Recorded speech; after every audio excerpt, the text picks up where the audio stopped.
Okay, so today's like little meditation thing um really applies to kind of what I'm going through, and I think kind of what led me to Christ. Um because it's not that I'm a worrier, but I get anxious a lot. And I sat down, I basically for this entire week. No, actually, no. Actually, not for this entire week, but for the probably like a week and a half prior to this week.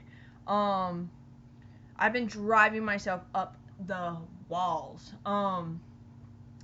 You know, right now there's situations in my life that I have zero control over. I'm tired of talking about it, but it's just I don't know how to word this. There's things that are out of my control, and I constantly am worrying about them and building things up in my head and making up stories and all this stuff. And it got to the point to where I basically went crazy. Not like mental institutional crazy, but I did. I lost my mind. And just started thinking about all these just terrible things, making up lies in my head, and it sucks. But anyway, so I picked up this book from Lifeway. It's called Having a Merry Heart in a Martha World, and I really like it. It's about with the busy world of today, being able to sit down and give yourself the time to sit at Christ's feet. If you don't know the story of Martha and Mary, they're sisters, and Martha's like super type A, always wanting to do stuff. In one of the stories, Jesus comes over to her house, and she's wanting to prepare, this big meal and have the house clean and all this stuff.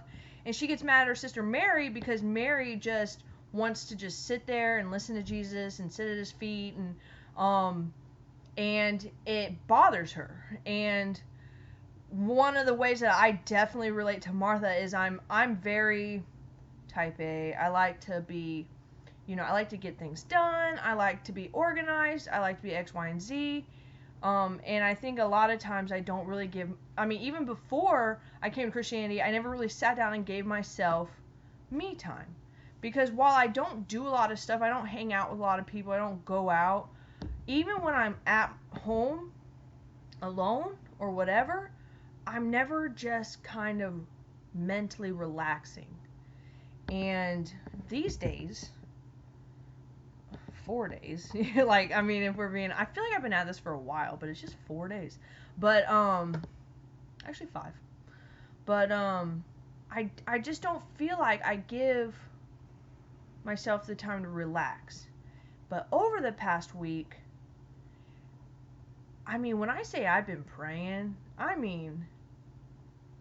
big time. Like, I wake up every morning, I say a quick, like, thank you for giving me this day. Thank you for giving me another chance to, do what I can to serve you. Kind of just like my little generic morning prayer. I mean it, but it's, basically the same prayer because every single day I wake up and I'm grateful. I'm trying to get better about praying before I eat. I'm such a fatty that I always forget. And I'm just like, but I'll be like halfway through, I'll be like, oh, by the way, but my night prayer is where I really, like, last night I probably prayed for like 45 minutes. And when I pray, I talk aloud, when I'm by myself, not like in the middle of a restaurant or whatever, but I talk loud. And I got really deep and I got really emotional, and it really felt cleansing, and it felt good. And I've been relying on that a lot, especially with just trying to sort out my thoughts, and it really helps when you talk to someone, and I don't have, there's not always someone physically there, but I think with the idea of knowing that God's always there and he always wants to hear what you're thinking, that helps. Now, back to kind of what I was originally saying was, so in this book, I'm reading about worrying, being anxious, and being concerned, and the differences between them. I worry and I get anxious. Now, there's a big difference between that and being concerned. And this book actually did a wonderful job mapping that out. So the differences, according to this author, which is Joanna Weaver, when you're concerned, it involves a legitimate threat. It is specific, so like one thing in particular. It addresses the problem. It solves the problem, and you look to God for the answer. Now, when you worry, it's often unfounded, so like it's kind of like out of nowhere. There's no real root to it. It's generalized. It obsesses about the problem, and that's where I was like, yep, that's me. Creates more problems, and you look to yourself and other people for answers. And I do that all the time.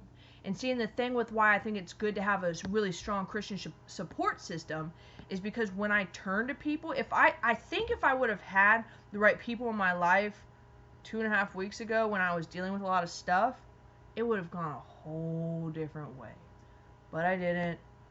The cards lay as they may. So, for instance, I'll give you some examples. Right now, my mom has cancer. Well, actually, no, she doesn't have cancer. It's gone. They cut it out. She's cool. She's dealing with the aftermath, but as far as the actual cancer, it's out. When we found out about it, freaked out, naturally. If you love your mother, you're gonna have a mini heart attack when you find out she has cancer. But being scientific in nature, I stopped. I've learned about cancer. I know how cancer works. I did my research. And I was like, all right, we're going to do this. Mom's strong. She's young. We're going to be okay. At least, that's what I told myself. And we were. That was a concern. We didn't lose our heads over it. There was one issue. We dealt with it. We got past it. At the time, I wasn't praying. I didn't believe in God, XYZ. But that's how I handle actual issues. Example number 2. I'm trying to think of a good one. I don't know. You got a boyfriend. He's gone. You start making up stories about him meeting other people. It escalates. There's not really one general problem. You just are insecure. There's no really true root to why you feel that way. It just kind of pops in your head. It's generalized. You don't have any specifics, and it just controls your mind. That's worry. That's bad, for lack of a better term. And one thing that I like that this book says is that concern draws us to God and worry pulls us from him. And I thought that was great because at the time, if I would have believed in God when my mom was diagnosed, instantly dropped to my knees. Lord, Heavenly Father, please help my mother, be with her, stay strong, help her remove the cancer from her body, amen. And I would have waited. And I think that if I would have had this same faith a couple weeks ago when I was dealing with my issues, I think I would have dropped down and said, Lord, please help get the devil out of my head. He's making me believe all these things that aren't true, and it would have been a whole different story, but I didn't have it. So I think that it's so important for you to cast your concerns onto God because he will walk you through them. Not your worries. You can talk about your worries with God because it'll help you sort through things, but it's worry is cancerous to your mind. Worry stirs the imagination and it creates fictitious stories. Because when you're worrying, it's about something that's not real. So I mean, just the one sentence, concern draws us to God and worry pulls us from him, was like, got it. You know what I mean? Like, that hit home for me. Let's see. There was a couple other things. Oh, I just highlighted a few things. But worry is allowing problems and distress to come between us and the heart of God. It is the view that God has somewhat lost control of the situation and we cannot trust him. A legitimate concern presses us closer to the heart of God and causes us to lean and trust on him all the more. And I think that that's great too because it is true. Like when you're worrying, it's basically you saying like, God, you don't know what you're doing, or you don't have, a round turn on the situation. You know what I mean? Like, that's basically what worrying is just saying, like, you know, God, you don't know what you're doing. And that is rude. You know what I mean? Like, obviously, there's a plan for all of us. The past few days, this has helped me so much, because in my head, I'm just like, what's going to happen is going to happen. It's up to him, you know, Jesus, take the wheel, basically. Because, yeah, I still want certain things to happen, but it's not up to me, you know. And once you really, really, really understand that, it helps. It really does. All situations. So I really enjoyed this chapter of the book. Let me see if there's I know there's.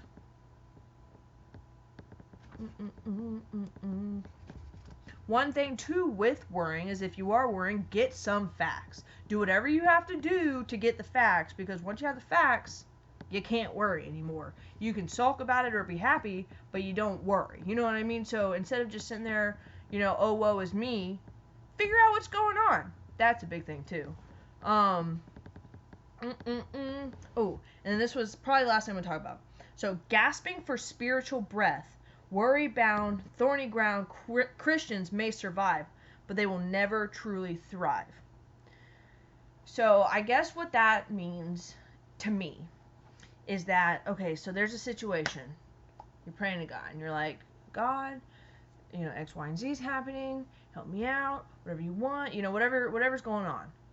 You know, but then you keep thinking about it. You keep talking to God, and you keep doing that, but not in a productive way, but in a like a clingy girlfriend kind of way. You know, like constantly like, oh, but you know, like if you're like that, you'll never truly.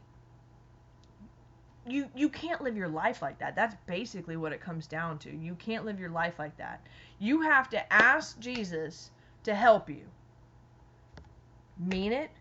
Pray specifically. Learn that in church. So be specific in prayer.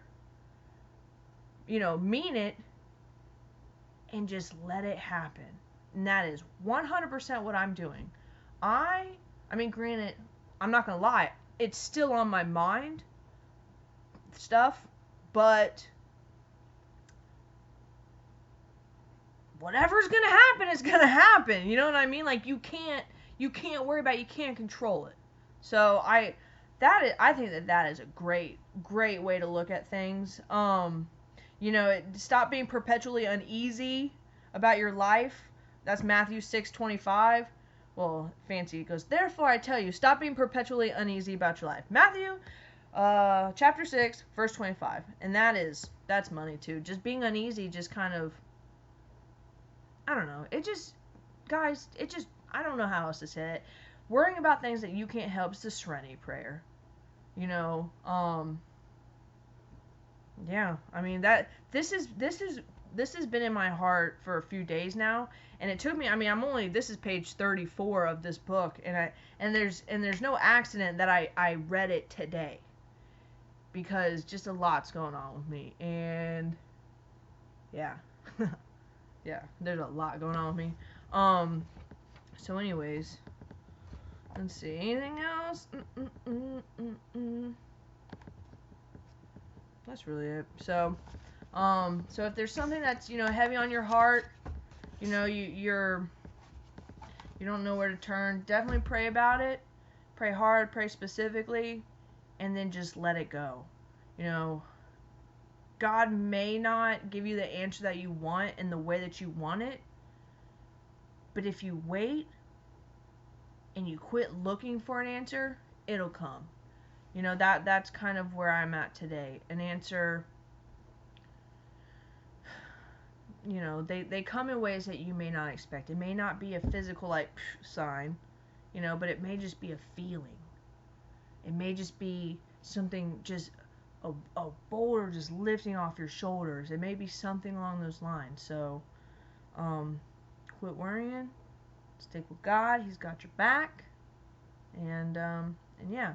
Hope you guys have a wonderful weekend. And until next time, I'll talk to you later.